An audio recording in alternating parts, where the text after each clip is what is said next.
Buongiorno, my friend. Let's make my delicious pepperoncini tuna salad. I love this recipe. It is fantastic as sort of a dip to start off a meal, on some bruschetta. It's so good, but it's equally as delicious, literally as a standard deli tuna salad between two slices of white bread. It has so much flavor. It's so good. You will be obsessed if you love tuna salad like I do.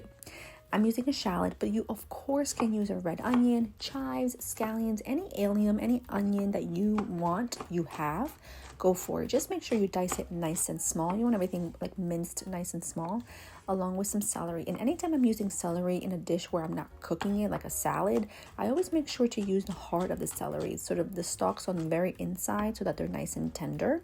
I use the outer stalks of celery for soups and stews because they're much tougher. And then I like to finally chop up some green castalvetrano olives and lots of peperoncini. These just add heat, texture, a little brininess. They're so good in this. Lots of dill and parsley.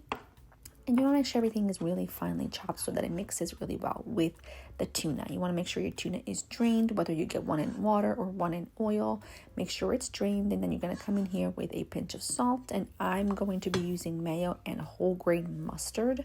But you can also use yellow mustard or a Dijon mustard, along with a little bit of that pepperoncini brine. You could also just use a little bit of vinegar.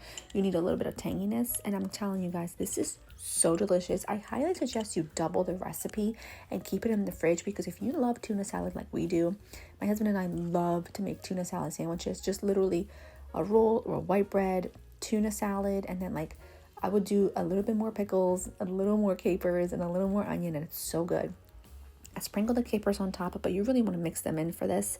I just wanted you to be able to see them. So I sprinkle them on top, and that is it. It is so good. You will love it. The recipe is in the description. I hope you make it, and I hope you love it as much as we do. It is sensational. Enjoy.